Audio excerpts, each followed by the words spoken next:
नमस्कार बच्चों, मैं बाजार दर्शन पाठ के प्रश्न उत्तर लेकर आपके समक्ष प्रस्तुत हूँ। सबसे पहले पाठ के साथ पहला प्रश्न, बाजार का जादू चढ़ने और उतरने पर मनुष्य पर क्या-क्या प्रभाव पड़ता है? उत्तर, बाजार का जादू चढ़ता है तो व्यक्ति फिजूल खर्ची करता है। वह उस सामान को भी खरीद लेता है जिसकी उसे जरूरत नहीं होती है। वास्तव में जादू का प्रभाव गलत या सही की पहचान खत्म कर देता है, लेकिन जब ये जादू उतरता है तो व्यक्ति को पता चलता है कि बाजार की चकाचौंध ने उन्हें मूर्ख बनाया है। जादू के उतरने पर वह केवल आवश्यकता का ही सामान खरीदता है ताकि उसका पालन पोषण हो सके। जब बाजार का जादू चढ़ता है उस समय व्यक्ति को हर चीज आरामदायक लगने लगती है, उन्हें वो खरीद लेता है। लेकिन जब जादू की सवारी उतरती है तो मनुष्य को लगता है कि ये सारी चीजें आराम में खलल डालने वाली है, क्योंकि जितना ज्यादा संग्रह होगा हमारे पास, जितना ज्यादा सामान होगा, उतनी ही हमें असुविधा होगी, यानी हमारा आराम हराम हो जाएगा। जैसे कबीर दास जी का एक दोहा मुझे याद आता है, चाह गई चिंता गई मनवा बेपरवाह, जाको कछु न चाहिए सोई शहंशाह। यानी चाह नहीं है तो कोई चिंता भी नहीं है, जितना बटोर कर रखेंगे हम, जितनी स्प्रिया होगी हमारे अंदर बटोर के रखने की, उतना ही हम असुविधाओं को निमंत्रण देते हैं। दूसरा प्रश्न, बाजार में भगत जी के व्यक्तित्व का कौन सा सशक्त पहलू उभर कर आता है? क्या आपकी नजर में उनका आचरण समाज में शांति स्थापित करने में मददगार हो सकता है? इसका उत्तर देखिए, बाजार में भगत जी के व्यक्तित्व का यह सशक्त पहलू उभर कर आता है कि उनका अपने मन पे पूर्ण नियंत्रण है। वे बाजार चौक में आंखें खोलकर चलते हैं। बाजार की चकाचौंध उन्हें भौचक्का नहीं करती, उनका मन भरा हुआ होता है, अतः बाजार का जादू उन्हें बांध नहीं पाता। उनका मन अनावश्यक वस्तुओं के लिए विद्रोह नहीं करता। उनकी जरूरत निश्चित है, उन्हें जीरा व काला नमक खरीदना होता है। वे केवल पंसारी की दुकान पर रुककर अपना सामान खरीदते हैं और वापस घर लौट आते हैं। ऐसे व्यक्ति बाजार को सार्थकता प्रदान करते हैं। ऐसे व्यक्ति समाज में शांति स्थापित करने में मददगार हो सकते हैं, क्योंकि इनकी जीवनचर्या संतुलित एवं संयमित होती है। तीसरा प्रश्न, बाजारूपन से क्या तात्पर्य? देखो, एग्जाम की दृष्टि से ये तीनों ही बहुत महत्वपूर्ण है, पहला, दूसरा और तीसरा। तीसरा प्रश्न देखिए, बाजारूपन से क्या तात्पर्य है? बाजारूपन वाली टर्म मैंने आपको बताई थी इससे पहले वाले वीडियो में। किस प्रकार के व्यक्ति बाजार को सार्थकता प्रदान करते हैं? ये दोनों एक दूसरे के अपोजिट हैं, एक तरह से। बाजारूपन और बाजार की सार्थकता उल्टे शब्द हैं, एक दूसरे के विपरीत हैं दोनों। अथवा बाजार की सार्थकता किसमें है? देखिए, किस प्रकार के व्यक्ति बाजार को सार्थकता करते हैं, यानी यहाँ उपभोक्ता की तरफ से आ जाएगा, और बाजार की सार्थकता किसमें है? ये बाजार की तरफ से आ जाएगा। इसी तरह से बाजारूपन का भी हम बाजार की तरफ से भी और उपभोक्ता की तरफ से ही, दोनों तरफ से इसका आंसर देंगे। तो 2 पॉइंट्स बाजारूपन के बनाएंगे और 2 पॉइंट्स ही सार्थकता वाले बनाएंगे। जैसे बाजारूपन, वे लोग बाजार का बाजारूपन बढ़ाते हैं जो अनावश्यक वस्तुएं खरीदते हैं, अपनी आवश्यकता की जिन्हें पता नहीं होती है, और बाजार भी अपने आप को ऐसे सजा कर रखता है जैसे कि शैतान का जाल हो, तो वो भी बाजारूपन है। सार्थकता में देखिए, बाजार को सार्थकता कैसे लोग प्रदान करते हैं? वे लोग बाजार को सार्थकता प्रदान करते हैं जो मन भरकर बाजार जाते हैं, यानी अपना लक्ष्य लेकर बाजार जाते हैं। जो आवश्यक चीजें होती हैं, आवश्यकता की चीजें वहां से वो खरीदते हैं, जिससे वो बाजार को सच्चा लाभ दे पाते हैं। इसी में बाजार को वो सार्थकता प्रदान करते हैं। बाजार की सार्थकता किसमें है? उपभोक्ता को आवश्यकता के समय आवश्यक वस्तु उपलब्ध कराने में ही बाजार की सार्थकता है। चौथा प्रश्न, बाजार किसी का लिंग, जाति, धर्म या क्षेत्र नहीं देखता, वह देखता है सिर्फ उनकी क्रय शक्ति को। इस रूप में वह एक प्रकार से सामाजिक समता की भी रचना कर रहा है। आप इससे कहां तक सहमत हैं? उत्तर देखिए इसका। ये बात बिल्कुल सही है कि बाजार किसी का लिंग, जाति, धर्म या क्षेत्र नहीं देखता है। वह सिर्फ ग्राहक की क्रय शक्ति को देखता है। उसे इस बात से कोई मतलब नहीं कि खरीदार औरत है या मर्द, वह हिंदू है या मुसलमान, उसकी जाति क्या है, वह किस क्षेत्र का है। बाजार में उसी को महत्व मिलता है जो अधिक खरीद सकता है। यहाँ हर व्यक्ति ग्राहक होता है। इस लिहाज से एक प्रकार से सामाजिक समता की भी रचना बाजार कर रहा है। आज जीवन के हर क्षेत्र, नौकरी, राजनीति, धर्म, आवास आदि में भेदभाव है। ऐसे में बाजार हरेक को समान मानता है। यहाँ किसी से कोई भेदभाव नहीं किया जाता, क्योंकि बाजार का उद्देश्य सामान बेचना है। 5वां प्रश्न, आप अपने तथा समाज से कुछ ऐसे प्रसंगों का उल्लेख करें जब पैसा शक्ति के परिचायक के रूप में प्रतीत हुआ। जब पैसे की शक्ति काम नहीं आई, ये आप स्वयं करेंगे 5वां, कि जब पैसा शक्ति के रूप में काम में आया हो और जब पैसे की पावर काम नहीं आई हो। इस तरह के 2 एग्जाम्पल आपको सोचकर लिखने हैं। आगे देखिए,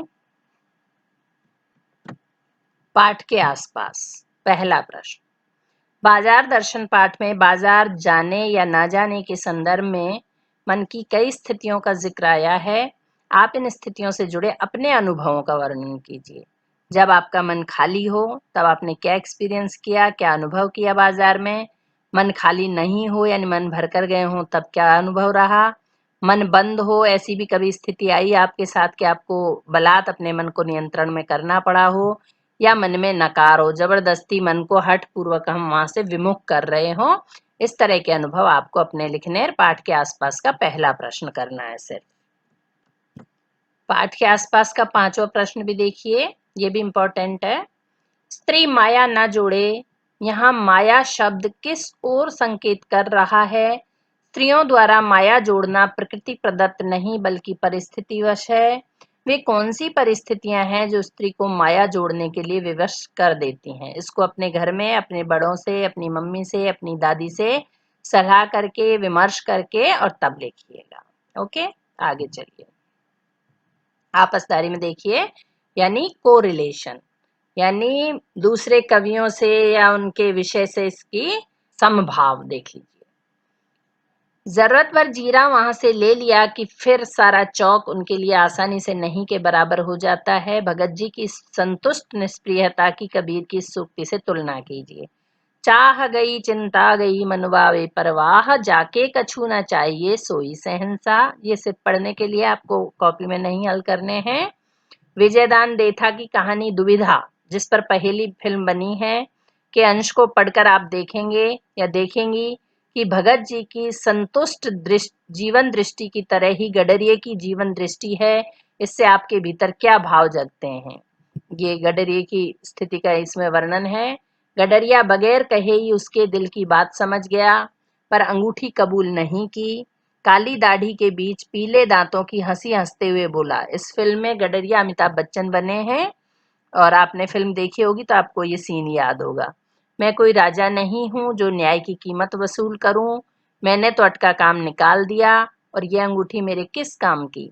ये न अंगुलियों में आती है न तड़े में। मेरी भेड़ें भी मेरी तरह गंवार हैं, घास तो खाती हैं पर सोना सूंघती तक नहीं। बेकार की वस्तुएं तुम अमीरों को ही शोभा देती। यानी बहुत बड़ा व्यंग है यहाँ अमीरों के ऊपर, जो सामान संग्रह करने की प्रवृत्ति रखते हैं या अनावश्यक चीजों का संग्रह करते हैं, उन पर व्यंग है ये। बाजार पर आधारित लेख नकली सामान पर नकेल जरूरी का अंश पढ़िए, नीचे दिया हुआ है और नीचे दिए गए बिंदुओं पर कक्षा में चर्चा कीजिए। तो ये आप ये नीचे दिया हुआ अंश पढ़ेंगे और इन पर विचार विमर्श कर लेंगे। इसके बाद देखिए, विज्ञापन की दुनिया, ये आपका प्रोजेक्ट है। इस पाठ से आपने समाचार पत्रों, टीवी आदि पर अनेक प्रकार के विज्ञापन देखे होंगे जिनमें ग्राहकों को हर तरीके से लुभाने का प्रयास किया जाता है। नीचे लिखे बिंदुओं के संदर्भ में किसी एक विज्ञापन की आपको समीक्षा करनी है और यह भी लिखना है कि आपको विज्ञापन की किस बात ने सामान खरीदने के लिए प्रेरित किया। विज्ञापन में सम्मिलित चित्र और विषय वस्तु आपको चिपकानी है। विज्ञापन में आए पात्र और उनका औचित्य बताना है और विज्ञापन की भाषा कैसी थी वो भी आपको लिख करके बतानी है। तो ये पहला प्रश्न जो है विज्ञापन की दुनिया का, ये प्रोजेक्ट के रूप में आपको करना है। भाषा की बात देखिए, विभिन्न परिस्थितियों में भाषा का प्रयोग भी अपना रूप बदलता रहता है। कभी औपचारिक रूप में आती है तो कभी अनौपचारिक रूप में। पाठ में से दोनों प्रकार के 3-3 उदाहरण छांटकर आपको लिखने हैं। औपचारिक वाक्य देखिए, पैसा पावर है, लोग संयमी भी होते हैं, बाजार में एक जादू है, मन खाली नहीं रहना चाहिए, बाजार आमंत्रित करता है। ऐसे ही अनौपचारिक वाक्य देखिए, महिमा का मैं कायल हूँ, बाजार है कि शैतान का जाल है, वह शक्ति चूर चूर क्यों कहो पानी पानी हो जाती होगी, पैसा उससे आगे होकर भीख मांगता है। दूसरा प्रश्न, पाठ में अनेक वाक्य ऐसे हैं जहां लेखक अपनी बात कहता है, कुछ वाक्य ऐसे हैं जहां वह पाठक वर्ग को संबोधित करता है। सीधे तौर पर पाठक को संबोधित करने वाले 5 वाक्यों को छांटिए और सोचिए कि ऐसे संबोधन पाठक से रचना पढ़वा लेने में मददगार होते हैं। इसमें देखिए, पहला वाक्य, बाजार आमंत्रित करता है कि आओ मुझे लूटो और लूटो। दूसरा वाक्य, लू में जाना हो तो पानी पीकर जाना चाहिए तो लू का लूपन भी व्यर्थ हो जाता है। तीसरा वाक्य, परंतु पैसे की व्यंग शक्ति तो सुनिए। चौथा वाक्य, कहीं आप भूल ना कर बैठिएगा, मैं चूरन बेचने वाला नहीं हूं।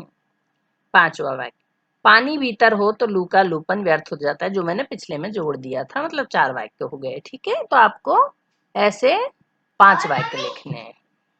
तीसरा प्रश्न, नीचे दिए गए वाक्यों को पढ़िए।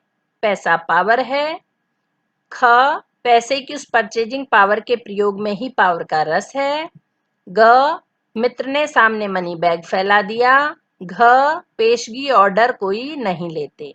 ऊपर दिए गए इन वाक्यों की संरचना तो हिंदी भाषा की है, लेकिन वाक्यों में एक आध शब्द अंग्रेजी के हैं।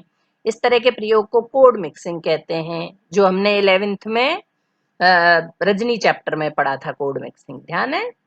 एक भाषा के शब्दों के साथ दूसरी भाषा के शब्दों का मेल जोल। अब तक आपने जो पाठ पढ़े उसमें से ऐसे कोई 5 उदाहरण चुनकर लिखिए। यह भी बताइए कि आगत शब्दों की जगह उनके हिंदी पर्यायों का भी प्रयोग किया जाए तो संप्रेषणीयता पर क्या प्रभाव पड़ता है। तो अभी तक तो हमने 2 ही चैप्टर पढ़े हैं, कौन कौन से, भक्तिन और ये वाला बाजार दर्शन। तो बाजार दर्शन से ही आप छांट देंगे। तो सुनिए इसके क्या क्या बन सकते हैं सेंटेंस। लोग स्पिरिचुअल कहते हैं, परचेजिंग पावर के अनुपात में ही सामान आया है, राह में बड़े बड़े फैंसी स्टोर पड़ते हैं पर पड़े के पड़े रह जाते हैं, पैसे को देखने के लिए बैंक हिसाब देखिए पर माल असबाब मकान कोठी तो अनदेखे भी दिखते हैं। इसमें माल असबाब जो है फारसी का शब्द है, तो ये भी कोड मिक्सिंग हो गया। बहुत से बंडल पास थे, बंडल अंग्रेजी का है, तो 2 भाषाएं या 2 से अधिक भाषाएं मिलकर एक ही वाक्य बने तो उसको कोड मिक्सिंग कहते हैं। ऐसे 5 वाक्य आपको छांटने, मैंने बताया ये भी लिख सकते हैं, इनके अलावा आप अपने भी छांट सकते हैं। अगला प्रश्न देखिए, चौथा, नीचे दिए गए वाक्यों में रेखांकित अंश पर ध्यान देते हुए उन्हें पढ़िए। निर्बल ही धन की ओर झुकता है, ही अंडरलाइन है, रेखांकित है।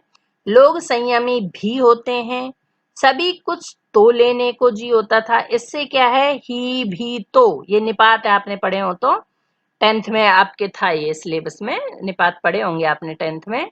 ऊपर दिए गए वाक्यों के रेखांकित अंश ही भी तो निपात हैं, जो अर्थ पर बल देने के लिए इस्तेमाल किए जाते हैं।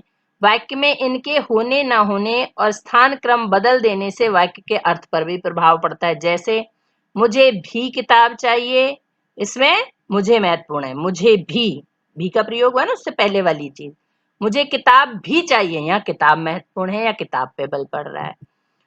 आप निपात ही भी तो का प्रयोग करते हुए 3-3 वाक्य बनाइए, साथ ही ऐसे 2 वाक्यों का भी निर्माण कीजिए जिसमें ये तीनों निपात एक साथ आते हों। ही भी और तो को लेकर 3-3 वाक्य आपको बनाने हैं और एक वाक्य मैं बताती हूँ जिसमें इन तीनों निपात का एक साथ वर्णन हो। मैं तो घर से निकली ही थी कि वर्षा भी आ गई।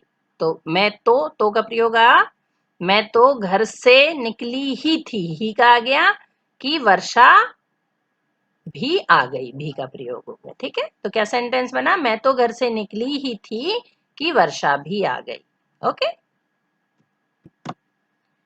इनके अतिरिक्त एक प्रश्न मेरी तरफ से लिखिए आप। पैसे की पावर का रस किन किन तरीकों से लिया जा सकता है। ये जब मैंने पाठ का सार आपको बताया, तब भी समझाया, पाठ पढ़ा तब भी उसमें आया, तो अब देखते हैं आप इसको कितना अच्छा लिख पाते हैं। ओके, धन्यवाद।